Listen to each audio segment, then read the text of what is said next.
অখিলৰ আত্মবিশ্বাস নে অহংকাৰ যদি সঁচাকে মই যদি কওঁ আপোনালোকক যদি মৰিয়নি সমষ্টিত যদি মই ইলেকশ্যন খেলো বুলি ভাবো যোৱাবাৰে মানুহে একেবাৰে হাহাকাৰ কৰি গোটেই সমষ্টি মানুহে কান্দি মেলি একদম শেষ সঁচাকৈ মৰিয়নিৰ পৰা নিৰ্বাচন খেলিব নেকি অখিল গগৈয়ে এবাৰ যদি মই খেলিব খোজো তেতিয়াহ'লে এই বিধানসভাখনে ৰূপজ্যোতি কুৰ্মীৰ কাৰণে শেষ বিধানসভা ৰূপজ্যোতি কুৰ্মীৰ বিতৰ্কৰ পাছত অখিল গগৈক লৈ চৰ্চা শুক্ৰবাৰে বিধানসভাৰ সদনত সৃষ্টি হোৱা এটা অপ্ৰীতিকৰ পৰিস্থিতিক লৈ এতিয়াও চলি আছে চৰ্চা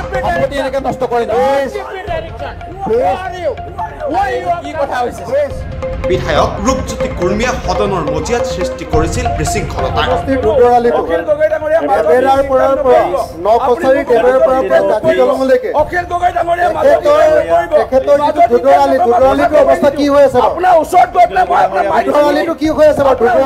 ইতিমধ্যে সমগ্ৰ ঘটনা সন্দৰ্ভত ৰূপজ্যোতি কুৰ্মীয়ে সামাজিক মাধ্যমত নিজৰ প্ৰতিক্ৰিয়া ব্যক্ত কৰিছে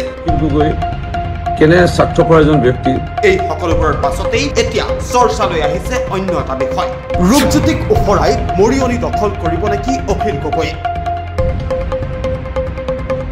সাংবাদিকৰ প্ৰশ্নত অহংকাৰী মনোভাৱেৰে অখিলে ক'লে সঁচাকে মই যদি কওঁ আপোনালোকক যদি মৰিয়নি সমষ্টিত যদি মই ইলেকশ্যন খেলো বুলি ভাবো যোৱাবাৰে মানুহে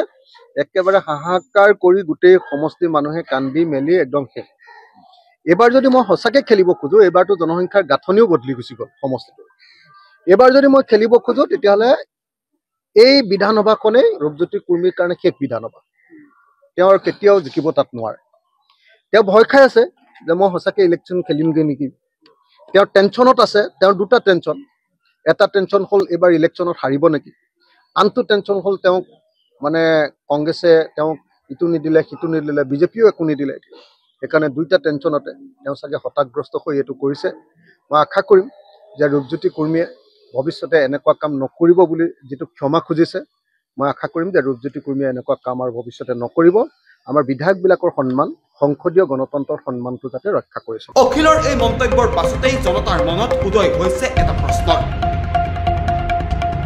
অহংকাৰী হৈ পৰিছে নেকি অখিল গগৈ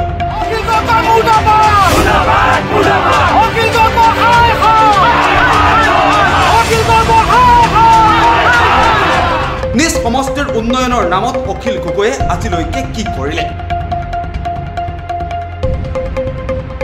বিধানসভাৰ সন্মুখত হাৱাই চেণ্ডেল পিন্ধি প্ৰতিবাদ কৰা অখিল গগৈৰ সম্পত্তিৰ কথাও জনতাই নজনা নহয়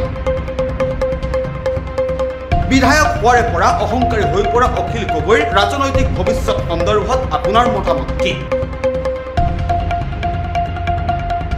নিউজ ডেস্ক ৰিপোৰ্ট পিবি সংবাদ